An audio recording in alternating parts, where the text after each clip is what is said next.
Hello दोस्तों, नमस्कार। आपका स्वागत है आपके अपने चैनल पदम सर मैथ्स में और मैं पदम सिंह। तो प्यारे साथियों, आपके हालचाल कैसे हैं? अच्छे होंगे। और रेगुलर आप वीडियोस देख रहे हैं, कमेंट कर रहे हैं, मुझे बहुत अच्छा लग रहा है और मैं बहुत एक्साइटेड हूं आपके लिए काम को करने के लिए। और अभी हालांकि जो है ऑफलाइन क्लासेस की जहां तक बात है, थोड़ा सा लेट ही लग रहा है, क्योंकि गवर्नमेंट के जो इनिशिएटिव अभी जो गवर्नमेंट कदम उठा रही है उसको देख करके ऐसा लगता है कि अभी टाइम लगेगा। तो प्यारे साथियों, पूरी तरह से आपके साथ हैं और ऑनलाइन जो है आपको मैटर प्रोवाइड करते रहेंगे हम, और बहुत जल्द जो है ऑफलाइन भी खुले, ऐसी आशा करते हैं साथियों। प्यारे साथियों, अपना टाइम एंड वर्क टॉपिक चल रहा है और इसमें जो टाइप चल रहा था उसमें मैं अगला कॉन्सेप्ट ले रहा हूँ, अगला क्वेश्चन ले रहा हूँ। बिल्कुल क्रम से सारी चीज़ें अपनी चल रही हैं, बाकायदा जो है एक सीक्वेंस में अपने सारे क्वेश्चन चल रहे हैं, एक के बाद एक कड़ी जुड़ती जा रही हैं, किसके बाद क्या आना चाहिए, प्रॉपर उसी वे में वो चीज़ आ रही है। साथियों, ये सवाल पे आपको बहुत अच्छे से ध्यान लगाना होगा, क्योंकि ये सवाल अच्छा है। पिछले जो क्वेश्चन किए हैं उसी पैटर्न में थोड़ा सा एडवांस क्वेश्चन है। सबसे पहले आप जो है स्क्रीनशॉट लेकर के इस क्वेश्चन को अपनी नोटबुक में जो है आप नोट कर लीजिए। ठीक है साथियों। प्यारे साथियों, हम देखो आप क्या लिखा हुआ है कि ए किसी काम को 36 दिन में पूरा कर सकता है, बी उस काम को करें तो 54 दिन लगते हैं, और सी वो काम करें तो उसको 72 दिन लगते हैं। अच्छा, कोई काम है, अगर ए अकेला करेगा तो उसको लगेंगे 36 दिन, बी अकेला करेगा तो उसको 54 दिन लगेंगे, और सी अकेला करेगा तो उसको 72 दिन लगेंगे। साथियों, एक चीज तुम समझो, अपन यहाँ पे क्षमता की बात कर लेते हैं थोड़ी। एक बात बताओ, आप समझने की कोशिश करना। ए किसी काम को 36 दिन में कर सकता है और बी उस काम को 54 दिन में कर सकता है। जनरली मैं आपसे पूछ रहा हूं ताकि आपका थोड़ा कॉमन सेंस जो है बेटर हो। साथियों, मुझे एक बात बताओ, ए किसी काम को 36 दिन में कर रहा है, बी उसको 54 दिन में कर रहा है, तो ज्यादा कैपेबल कौन है? बताओ। तो ये कैपेसिटी आप कैसे पता कर सकते हो? ये ऐसे पता कर सकते हो कि भाई देखो, ए 36 दिन में ही कर पा रहा है, बी 54 दिन में कर रहा है, तो इसका मतलब बी कमजोर है, तभी तो उसको काम को करने में ज्यादा दिन लग रहे हैं। भाई कोई काम आपको बताया, आपने फटाफट से कर दिया, इसका मतलब आप बहुत कैपेबल है, कैपेसिटी आपकी ज्यादा है। वही काम किसी और को बताया, उसको करने में ज्यादा समय लग गया, तो इसका मतलब वो काम को करने के लिए ज्यादा कैपेबल नहीं है। तो समय जिसका ज्यादा होगा, कैपेसिटी उसकी कम होगी। अब सी तो 72 दिन ले रहा है काम को पूरा करने का, इसका मतलब ये हुआ कि सी की जो कैपेसिटी है वो बहुत कम है, और ए की कैपेसिटी बहुत ज्यादा है, वो तो 36 दिन में काम को कर रहा है। तो प्यारे साथियों, इस प्रकार से समझ में आया? ठीक है। अब हम आगे बढ़ते हैं कि इसने बोला है कि ये वगैरह वगैरह काम की शुरुआत तीनों मिलकर करते हैं। काम को साथ साथ शुरू किया था तीनों ने, परंतु कार्य समाप्त होने के 8 दिन पहले तो ए काम छोड़ जाता है और समाप्ति के 12 दिन पहले बी काम छोड़ जाता है। बताओ सी ने कितने दिन काम किया? ये लिखा हुआ है सवाल। मतलब काम शुरू हुआ, अब काम समाप्त होगा, उससे 8 दिन पहले तो किसने छोड़ दिया? ए ने छोड़ दिया। काम समाप्त होता है, उससे 12 दिन पहले किसने काम छोड़ दिया? बी ने काम छोड़ दिया। तो आपको यह बताना है काम कितने दिन चला, यानी कि सी ने काम कितने दिन किया, एंड तक किया। जितने दिन काम चला वो टोटल दिन सी ने काम किया। साथियों, बहुत ही अच्छा है, पूरे एकाग्र हो जाइए, सारे क्रियाकलापों से बाहर आ जाइए, केवल वीडियो को देखते हुए अपने कॉपी में जो है आप लिखते जाएं, नोट करते जाएं, समझ जाएं, बहुत तसल्ली से पूरे एकाग्र हो जाइए। समझना है तो सुनिए साथियों, तीनों शब्दों का ही खेल है, आप जैसा कि जानते हैं। यहां पे समय आएगा मित्रों, और यहां पे काम, और यहां पे क्षमता। यस और नो? यस। ठीक है साथियों। तो प्यारे मित्रों, अब यहां पे अपन आगे बात करते हैं। 3 व्यक्ति हैं। पहला जो है व्यक्ति है वो ए है, दूसरा बी, और तीसरा कौन है? सी। ए अकेला काम करें तो उसको 36 दिन लगते हैं, और बी अकेला काम करें तो उसको 54 दिन लगते हैं, और सी अकेला काम करें तो उसको 72 दिन लगते हैं। प्यारे साथियों, ये क्या है? समय। और यहां पे कौन सा समय आता है? कार्य को पूरा करने का समय आता है। ठीक है प्यारे मित्रों, चलिए, तो ये तो है समय, और समय का अपन लेंगे एलसीएम, तब तुम क्या पाओगे? काम पाओगे। 36, 54 एंड 72 का एलसीएम आपका आ जाएगा 216। अब आप समय का भाग काम में देंगे तो क्या आ जाएगी? क्षमता आ जाएगी। ठीक है साथियों, तो भाग दे दो। समय का भाग काम में दे रहे हैं तो क्षमता आएगी। 36 का भाग इसमें दीजिए, कितनी बार जाएगा? 6 बार। 36, सही, बिल्कुल सही। 54 का भाग इसमें दीजिए, 4 बार जाएगा।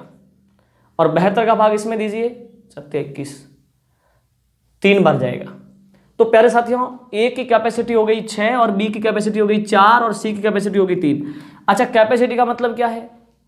अगर आप रेगुलर सारे वीडियो देख रहे हैं तब तो आपको कैपेसिटी का मतलब पता है। अगर आपने पहला ही ये जो है वीडियो देखा है तो आपको कैपेसिटी का पता नहीं होगा। आप सारे पिछले वीडियो देख लें, पहले से लगा करके अब तक जितने भी जो है वीडियो आए हैं सारे देख लें, ताकि आपका सारा कॉन्सेप्ट क्लियर हो जाएगा। मित्रों, क्षमता का मतलब होता है इकाई समय का काम। यहाँ पे समय किस में है? दिनों में है। तो कहने का मतलब है कि ए का एक दिन का काम कितना है? 6, और बी का एक दिन का काम कितना है? 4, और सी का एक दिन का काम कितना है? 3। अपन हिसाब करते हैं, कैसे? आप चेक बैक करो, सुनो, देखो, ए एक दिन में कर सकता है 6 काम। एक बात बताओ, एक दिन में 6 करेगा, ऐसे ऐसे उसने 36 दिन किया, तो एक दिन में 6 और 36 दिन करता है तो 36 × 6 कर दो, 216 काम हो जाएगा। इसी प्रकार से बी पर बात करते हैं, एक दिन में 4 करता है तो 54 दिन में 54 से गुणा कर लो 4 को, 216 आएगा। एक दिन में 3 काम करता है, 72 दिनों में 72 × 216। तो इस प्रकार से, ठीक है साथियों। अब हम आगे बढ़ते हैं कि इन्होंने काम कैसे शुरू किया था और कौन बीच में छोड़ छोड़ के जा रहे हैं, न जाने क्यों छोड़ छोड़ के जा रहे हैं। बड़ी भयावह स्थिति है प्यारे मित्रों, और कोरोना की वजह से वैसे भी जो है स्थितियां बहुत विकट हो रखी है। जॉब बुरी तरह से जो है कम हो रही है प्यारे मित्रों। गवर्नमेंट जॉब की बात नहीं कर रहा हूँ, फिलहाल गवर्नमेंट ने तो अभी ऐसी कोई घोषणा नहीं की है कि जो है हम भर्ती नहीं करवाएंगे या कम करवाएंगे। गवर्नमेंट को तो करवानी पड़ेगी, ठीक है, क्योंकि बहुत सारे फैक्टर हैं इसके पीछे। उसको अपना काम भी चलाना है और बाकी जो है लोगों में पैठ भी बनाए रखनी है। लेकिन जो प्राइवेट कंपनीज थी उनकी बहुत जॉब जो है अब ख़त्म हो चुकी हैं, बेरोजगारी बहुत भयावह बढ़ने वाली है। लेकिन आप तो सही ट्रैक पर हैं, आप गवर्नमेंट जॉब की तैयारी कर रहे हैं प्यारे मित्रों। पूरी शिद्दत से लगे रहिए, निश्चित रूप से आप गवर्नमेंट जॉब पाएंगे। बस आपके अंदर वो हौसला और वो हिम्मत होनी चाहिए। साथियों सुनिए, और आपकी सामर्थ्य को तो हम दिन दिन बढ़ा ही रहे हैं। दिन दिन दिन दिन जो आपके अंदर एक आपकी जो अप्रोच है वो डेवलप होती जा रही है, अगर आप रेगुलर जो है सीरीज को देख रहे हैं। साथियों सुनिए, काम की शुरुआत तीनों मिलकर करते हैं, परंतु काम समाप्त होने के 8 दिन पहले कौन काम छोड़ के जाता है? ए। और काम समाप्त होने के 12 दिन पहले कौन काम छोड़ के जा रहा है? बी काम छोड़ के जा रहा है। अच्छा, तो फिर लास्ट तक कौन काम करेगा? सी बेचारा। तो अपन ऐसा करते हैं, 3 लाइनें बनाते हैं प्यारे मित्रों। मैंने कल आपको ये कॉन्सेप्ट समझाया था। देखो, शुरू से लगा करके एंड तक तो कौन चलता है? शुरू से लगा करके एंड तक तो चलता है सी, ठीक है। उससे थोड़ा पहले यानी 8 दिन पहले कौन छोड़ के जाता है? बी। और उससे भी मतलब काम समाप्त होने के 12 दिन पहले कौन छोड़ के जाता है? ए। परंतु कार्य समाप्त होने के 8 दिन पहले ए, 8 दिन पहले ए काम छोड़ के जाता है और कार्य समाप्ति के 12 दिन पहले बी काम छोड़ के जाता है। अब साथियों जो है अपन इसकी गणना करते हैं, बहुत इंटरेस्टिंग, आप देखते जाइए, ठीक है। ये तो कौन है? सी। और ये कौन है? ए। और ये कौन है? बी। काम की शुरुआत मित्रों, अब यहां से एकाग्र हो जाओ पूरे समझने के लिए। सुनिए, देखिए, काम की शुरुआत तीनों मिलकर करते हैं। हाँ जी, चल रहे थे अच्छे भले, लेकिन काम समाप्त जब हुआ उससे 8 दिन पहले तो ए ने काम छोड़ दिया था, और काम जब समाप्त हुआ है उससे 12 दिन पहले बी काम छोड़ के चला गया था। यानी बताएं, ये तीनों लकीरें एक साथ चल रही थी, तीनों लोग एक साथ काम कर रहे थे। सबसे पहले साथ किसने छोड़ा? बी ने छोड़ा, और उसके बाद में ए ने भी साथ छोड़ दिया, और अंत तक किसने निभाया? सी ने निभाया। तो प्यारे साथियों, इनका जो है दिन का मसला दे रखा है कि कार्य समाप्ति के 8 दिन पहले ए काम छोड़ जाता है। तो काम तो समाप्त यहां पे हुआ है, ए ने काम छोड़ा है यहां पे। आप इस डायग्राम को समझे, बहुत तसल्ली से ध्यान दें। सुनिए, काम यहां पे समाप्त हुआ है, ए ने काम यहां छोड़ा है, और बोला है कि 8 दिन पहले ए ने काम छोड़ा है। इसका मतलब ये है कि ये 8 दिन का समय है, यहां से लगा करके यहां तक का, ठीक है प्यारे साथियों। फिर इसने बोला है कि काम समाप्त होने के 12 दिन पहले बी छोड़ के गया। मित्रों एक बात बताओ, अब वापस ध्यान देना, बहुत तसल्ली से इस डायग्राम पे ध्यान देना। साथियों एक बात बताओ, काम समाप्त हुआ है यहां पे और इससे 12 दिन पहले बी छोड़ के गया है। तो यहां से लगा के यहां तक के दिन कितने हैं 12। अब आप एक चीज समझो, ये तो है 8 दिन, अब यहां से यहां तक 12 दिन है। तो प्यारे मित्रों ये जो गैप है ना ए और बी के बीच का गैप, वो 4 दिन का ही तो होगा। मतलब काम समाप्त होने के 8 दिन पहले ए ने छोड़ा है और 12 दिन पहले बी ने छोड़ा है। तो बी ने तो ए से भी 4 दिन पहले काम छोड़ दिया था। क्या ये बात आपको समझ में आई? बिल्कुल। और साथियों आप समझते हैं कि यहां से यहां तक जो है तीनों एक साथ आए हैं। तो मैं आपके समझने के लिए हल्का सा लिख देता हूं कि यहां पे a प्लस बी प्लस सी थे, यहां पे a प्लस बी प्लस सी तीनों काम किए हैं। और यहां पे किसने किया है? यहां पे b तो गया छोड़ के। ये दोनों लाइनें में कौन कौन है? इस लाइन में तो a काम कर रहा है, इस लाइन में c काम कर रहा है, तो हम लिख देंगे a प्लस सी। और साथियों यहां पे तो अकेला c है, तो यहां लिख देंगे c। अब हिसाब करना बहुत आसान हो गया। तो यही साइकोलॉजिकल अप्रोच है, यानी कि यही मनोवैज्ञानिक तरीका है। आपको बातों को बड़ा बेस में जाकर के एकदम जो है हर मुद्दे को, हर कॉन्सेप्ट को अलग अलग करके आपको सीखना है।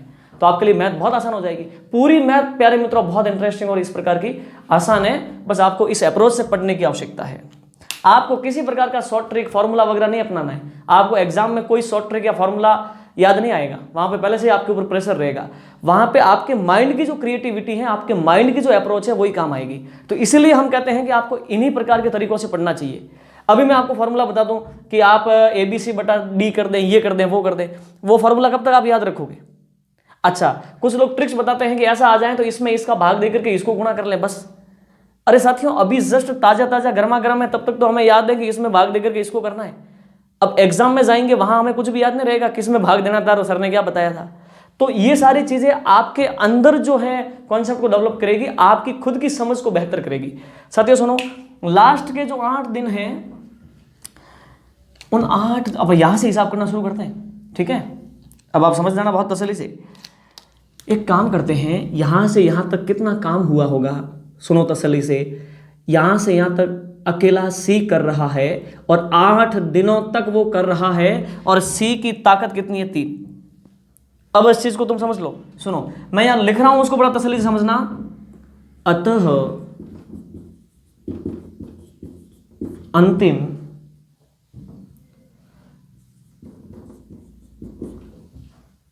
आठ दिनों का सी का काम, मित्रों मैं लिख रहा हूं वो सुनो वापस। अतः यहां से यहां तक, अतः अंतिम 8 दिनों का सी का काम। मित्रों एक बात बताओ, सी एक दिन में कितना काम करता है? सी की जितनी ताकत यानी 3। सी एक दिन में 3 काम करता है और 8 दिन तक अकेले किया है, तो 8 तिया 24 काम हो गया। अब प्यारे मित्रों आप अपने दिमाग से बताओ ये 24 क्या है? थोड़ा सोचो, दिमाग लगाओ। सोच लिया? बताओ क्या है, बोलो। आप बोल नहीं पाओगे क्योंकि प्यारे मित्रों आप हमारे समक्ष नहीं है, लेकिन हम यही मान के जो है वीडियो बना रहे हैं कि आप कहीं तो हमें सुन रहे होंगे और हम आपको उसी अंदाज में संबोधित कर रहे हैं। हम ये मान रहे हैं कि आप हमें सुन रहे हैं। ठीक है प्यारे साथियों, चलिए। हालांकि ये वीडियो के सामने अप्रोच लाना बड़ा मुश्किल होता है, लेकिन मैं लेके आ रहा हूँ। ठीक है, मैं ये मान रहा हूँ कि आप कहीं तो बैठे मुझे सुन रहे हैं। तो साथियों सुनो, ये 24 क्या है? सोच लिया आपने? 24 का मतलब ये है कि लास्ट में 8 दिन जो अकेले सी ने काम किया है ना, वो काम है 24। साथियों कितना है? 24। कॉन्सेप्ट को शिद्दत से समझो, भले टाइम लगे, लेकिन एक बार में सारी चीजें आपकी क्लियर हो जाएंगी। ठीक है, आपको भागना नहीं है और एग्जाम में ये लकीरें वगैरह नहीं बनानी है। वहां आपको जो है चुटकियों में कैलकुलेशन करनी है, बस गुणा भागी तो करना है। अब प्यारे मित्रों इन दोनों लकीरों का भी हिसाब कर लेते हैं, क्योंकि यहां पर भी अपन को दिन दे रखे हैं। तो अपन यहां ऐसा करते हैं, ऐसे लिखते हैं, अतः 4 दिनों का, ये जो 4 दिन है ना, 4 दिनों का ए व सी का काम, क्योंकि यहां पे तो ए और सी साथ साथ चले। ठीक है, अब मित्रों बताओ मुझे, ए और सी मिल जाते हैं। ए एक दिन में कितना करता है? 6 काम, और बी एक दिन में कितना करता है? 3 काम। तो ए और जो है ए और सी मिल जाते हैं, तो 6 और 3 कितना काम हो जाता है? 9। और इन्होंने 4 दिन काम किया है, तो देखो 9 × 4, 9 × 4 36 काम हो गया। ठीक है प्यारे मित्रों, तो जो है 36 काम कौन कर गया, 36 काम कर गए यहां पे ए और बी। अब अपने काम करते हैं, इस चीज को समझते हैं, सुनिए। अंतिम 12 दिनों का काम। मित्रों सोचो भाई, 8 दिनों में तो हुआ 24 और यहां पे हुआ 36, इन 4 दिनों में तो 60 काम तो हो गया।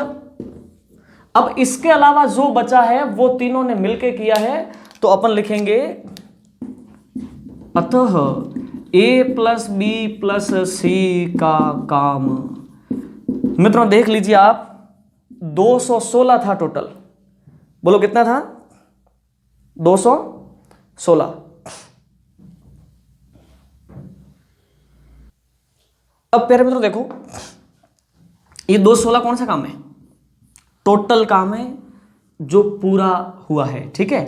अब ए बी और सी ने मिलकर कितना किया, तो हिसाब कर लेते हैं। अपन बोलेंगे कि भाई 216 टोटल काम था, उसमें से पिछले 12 दिनों में यानी लास्ट के 8 दिन अकेले सी वाला काम और उससे पहले के 4 दिन ए और सी वाला काम मिला करके वो 60 था।